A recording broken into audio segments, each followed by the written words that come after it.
Assalamualaikum warahmatullahi wabarakatuh. Pada pertemuan kali ini, kita akan membahas tentang interaksi antar negara-negara ASEAN yang meliputi faktor pendorong dan faktor penghambat kerjasama, serta bentuk-bentuk kerjasama. Adapun tujuan dari pembelajaran kali ini, yang pertama, dapat menjelaskan faktor pendorong dan penghambat terbentuknya kerjasama antar negara ASEAN. Yang kedua, dapat menjelaskan bentuk-bentuk kerjasama antar negara ASEAN di bidang ekonomi, sosial, politik, keamanan, budaya, dan pendidikan. Lalu, apa saja faktor pendorong terjadinya kerjasama antar negara ASEAN?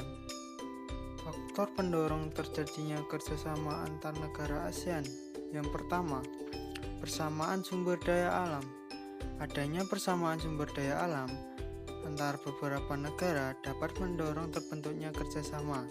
Contohnya, beberapa negara berpenghasilan minyak bumi membentuk suatu kerjasama dengan membentuk organisasi OPEC atau Organization of Petroleum Exporting Countries.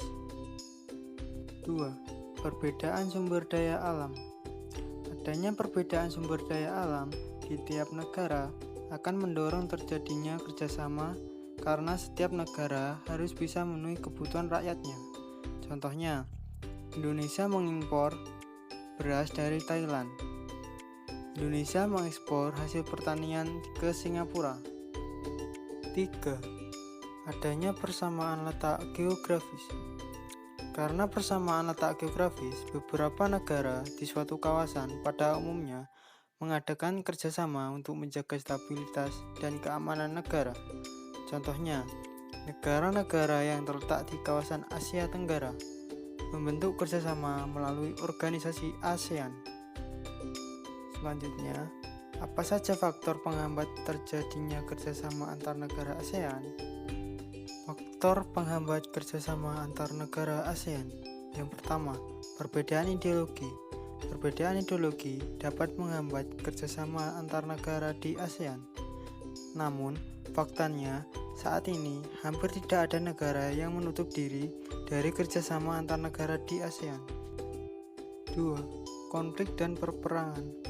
Kondisi politik dan keamanan suatu negara tidaklah sama.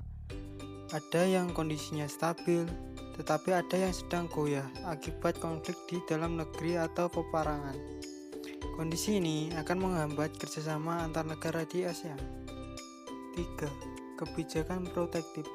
Suatu negara dapat menerapkan kebijakan yang bertujuan melindungi kepentingan dalam negeri dan meningkatkan daya saing.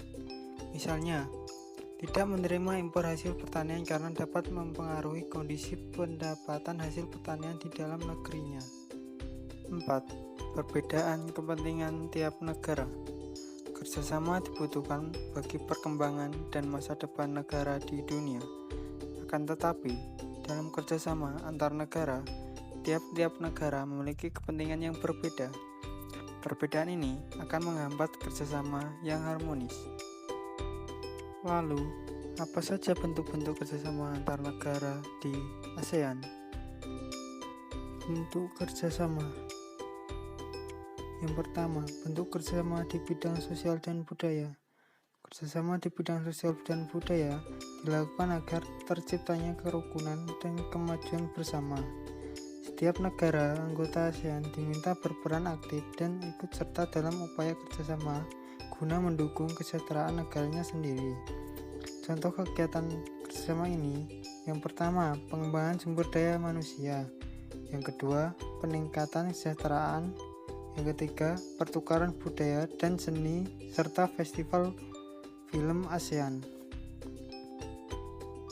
Yang kedua, kerjasama di bidang politik dan keamanan. Kerjasama ini ditujukan untuk menciptakan keamanan, stabilitas, dan perdamaian antar negara ASEAN. Contoh kerjasama ini, yang pertama, penyelesaian sengketa Laut Cina Selatan. Yang kedua, Konvensi ASEAN tentang Pemberantasan Terorisme atau ACCT. Yang ketiga, kerjasama di bidang hukum, migrasi, dan kekonsuleran, serta kelembagaan antar parlementer. Yang ketiga, kerjasama di bidang pendidikan. Kerjasama bilateral maupun multilateral di bidang pendidikan terus dilakukan oleh negara-negara ASEAN demi terciptanya tujuan meningkatkan kualitas pendidikan di Asia Tenggara dan meningkatnya daya saing internasional. Contoh kerjasama di bidang ini, yang pertama, ASEAN Council of Teacher Convention atau ACT. Yang kedua, penawaran beasiswa pendidikan di luar negeri. Yang ketiga, Olimpiade di bidang pendidikan. Itulah materi tentang interaksi antar negara di ASEAN.